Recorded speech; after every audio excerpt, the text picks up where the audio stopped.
Hello, hello mga friendship. Ngayon po magluluto po tayo ng espasol.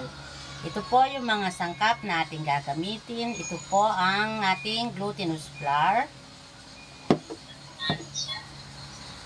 Ito po yung ating kakang gata. Gagamit po tayo ng evap, sugar,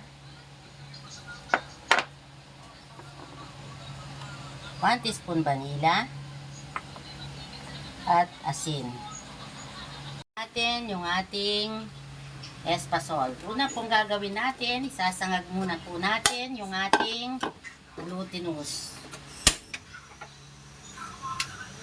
Yan po yung ating glutinous, isasagag muna po natin siya.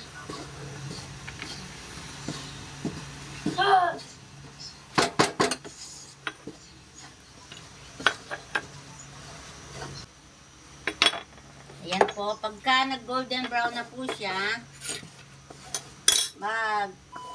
magtitira po tayo ng 1 cup para po sa ating dusting. Ayan po mga friendship, luto na po yung ating glutinous rice. Ayan po, nag-light brown na po siya. Patayin na po natin yung ating apoy. Ayan po, okay na po siya. Ayan po, dapat po, yung sikreto po ng masarap na espasol, yung yung sasangag po ng maayos yung ating glutinous. Ayan po.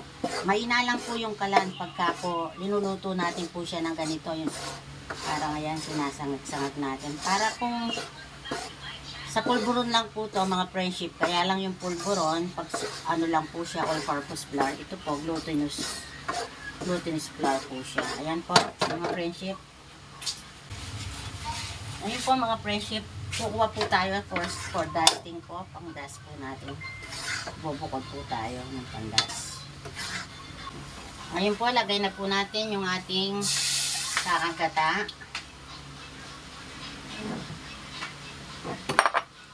Yung ating condense.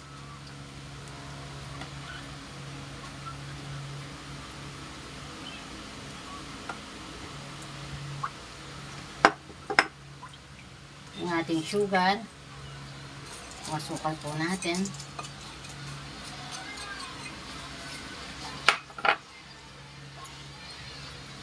Yung po ang ating salt. At yung ating vanilla.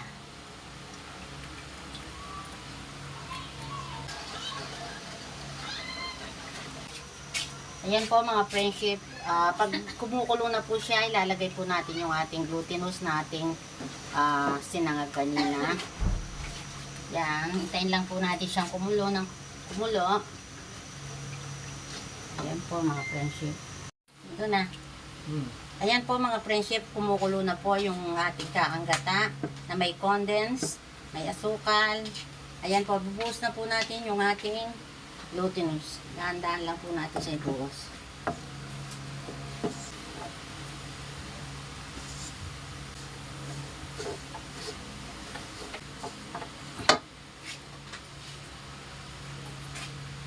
Mga friends, biluto lang po natin ang ganyan. Pagka ano po, maya luto na po. Ayan po.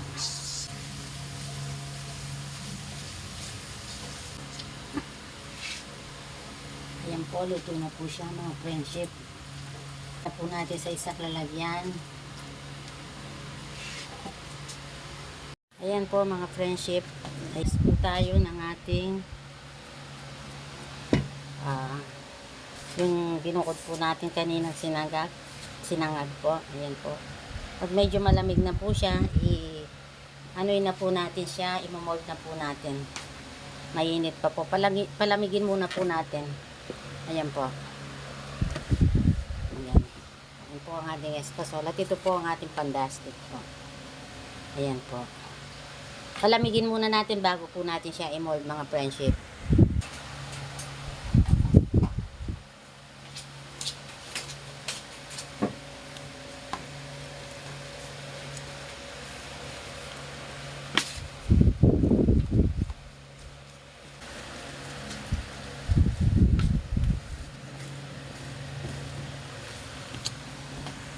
Ayan po mga friendship, naulman na po natin ng ganito, by square po. Kapag po nagluluto kayo ng espasol, pag nakikita nyo po siya nagmo-moist dahil po dun sa ating kakangkata, gawin nyo lang po, gumamit lang po kayo ng tissue para matanggal po yung moist ng ating espasol, yung pong nagmamantika. Dampian lang po siya ng mga tissue.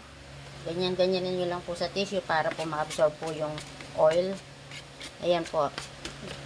Ayan na po. Ngayon po iwain na po natin yung ating espasol. Ayan po. Tapos po iwain na po natin.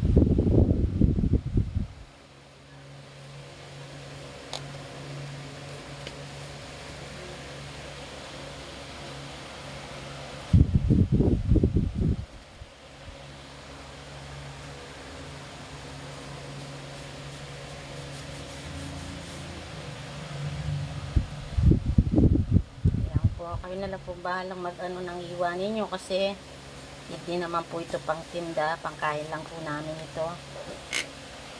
Pero syempre pagka itinda nyo, dapat pantay-pantay po yung pagkaiwa. Ayan po mga friendship. Tapos po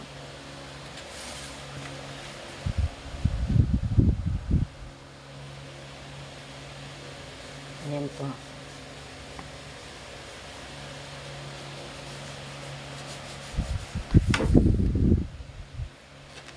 Pwede na po natin siyang ibalot sa wax paper. Yan po. Yung ating espasol.